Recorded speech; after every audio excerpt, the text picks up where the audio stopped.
Hello everyone, my name is Manny and today I'll be showing you how to make a one-pot alkaline vegan chickpea curry. Let's get started.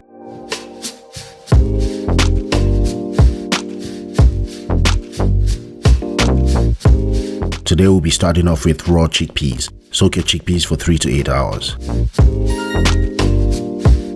Once your chickpeas are properly soaked, we're going to give them a proper rinse. Rinse your chickpeas by rubbing it between your palms. When you're done, drain the water and repeat the process for about 2 to 3 times. When you're done rinsing your chickpeas, you can set them aside. Let's work on our vegetables. We'll be starting off with about 3 to 5 large plum tomatoes. Slice and dice all of your plum tomatoes, then set them aside.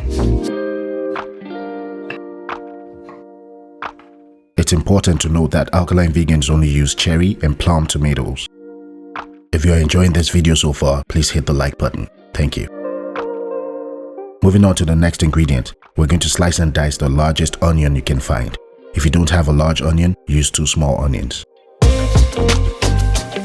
This chickpea curry is not the regular curry we're used to. This is for people living the alkaline lifestyle. Read about it. Our next ingredient is this beautiful butternut squash. I was only going to use half of it, but I eventually decided to use the entire thing. For those of you who want to learn how to peel and cut a butternut squash, I'll add a link to one of my videos in the description box below.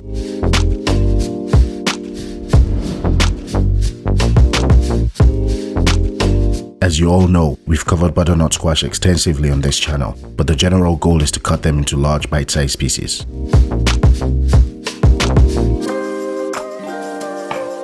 Set them aside when you're done.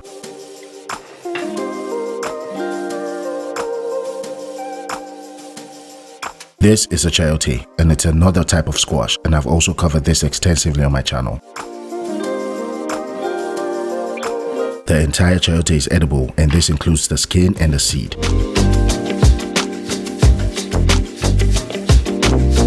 Just like the butternut squash, you can cut this into large bite-sized pieces. You can also decide to peel it before you cut it. Either way is fine. Set it aside when you're done. Now let me show you a magic trick. Rather than use a pot today, we'll be using a pressure cooker. As you all probably know, we can't just use any pressure cooker. It has to be a pressure cooker with a stainless steel insert just like this one. Alkaline vegans do not use non-stick pots and pans. If you need this, I'll leave a link in the description box below. Use the saute function and set it to 10 minutes. Add some annatto oil. If you don't know how to make it, I'll leave a link in the description box below. Once it's hot, you can add your onions. Right now, I'm only adding half of my onions. I'll add the other half later. Give it a quick mix, then let your onions saute for about 30 seconds to a minute. We're going to be adding some fennel seeds. Now this is optional because I know most people don't like it. But you can add the fennel seeds so they bloom in the oil. Next, we're going to add 1 to 2 tablespoons of dried thyme. Add 1 to 2 tablespoons of dried basil, then give it a quick mix.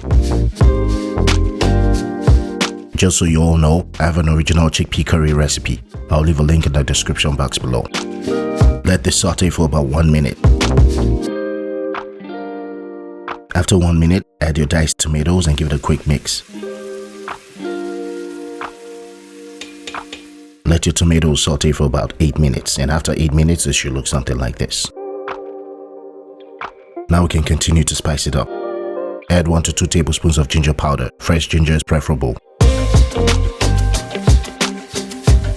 Add 2 to 3 tablespoons of onion powder. Add some sea salt to taste. Add 1 to 2 tablespoons of cayenne pepper for heat. Adjust to taste. Turn off your pressure cooker. Since soaking our chickpeas, they've about doubled in size, so you'll be getting about 4 cups of chickpeas for the 2 cups we soaked. Add your chickpeas and mix it thoroughly, and you can now switch to a wooden spatula to help you mix it properly.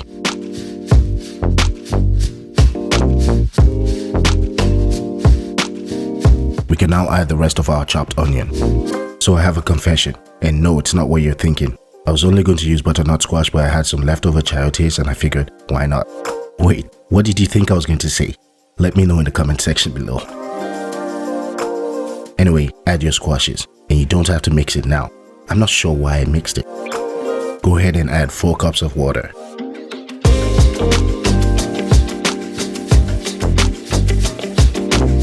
After adding your water, then you can mix it.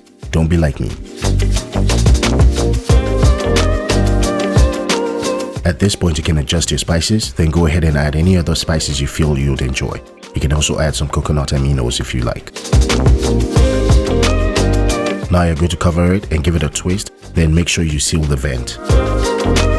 Next, select the pressure cook option, then set it to 50 minutes.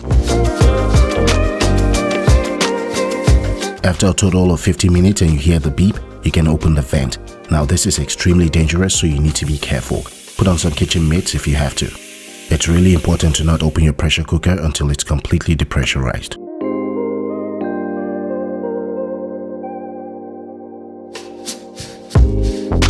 You can start eating as is, or you can be like me and push further.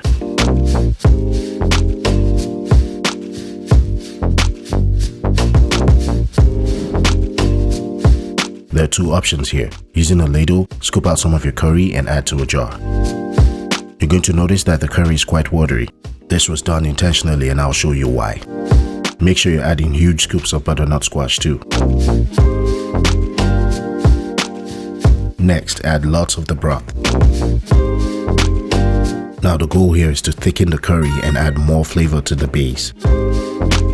Your first option is to blend it using a hand blender.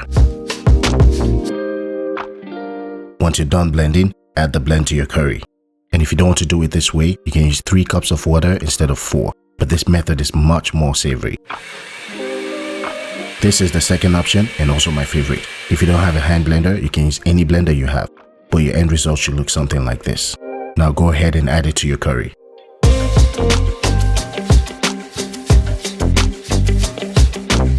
To lift the flavor, we're going to add the juice of an entire key lime. Trust me, you want to do this. Oh, and make sure you remove the seeds first. I don't want anyone getting mad at me in the comment section. Now give it a proper mix, then you can serve. So I'm serving this over quinoa, but you can also eat it by itself. You can also eat these with spelt tortillas. I'll show you how to make them.